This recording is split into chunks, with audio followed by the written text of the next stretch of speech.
दादा हे हवंय.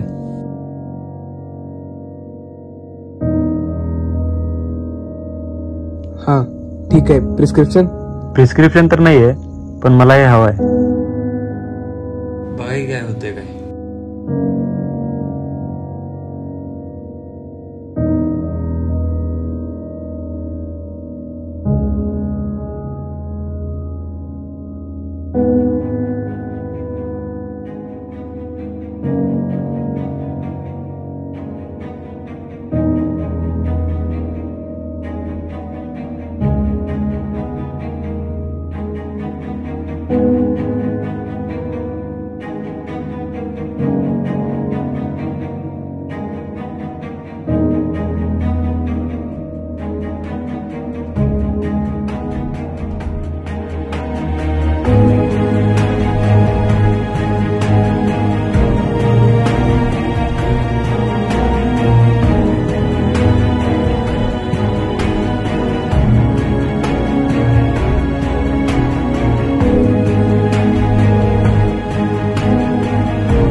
दादा हे हवंय.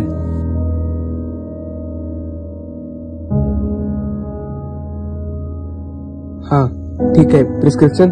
प्रिस्क्रिप्शन तर नाहीये, पण मला हे हवंय. बाई काय होते काय. हे असलं काय चालत नाही ते.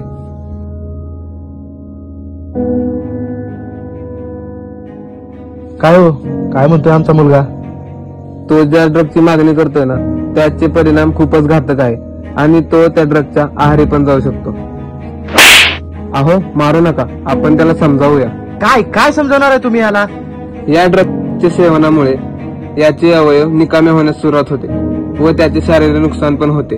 त्याच्याबरोबर कुटुंबावर त्याचा परिणाम होतो आणि याचे आयुष्य उद्ध्वस्त होऊ शकते आणि शेवटी मृत्यू हा होऊ शकतो. आहारी गेलेलं कसं ओळखणार मग? तुमचा मुलगा ड्रगच्या आहारी गेला हे कसं ओळखाल?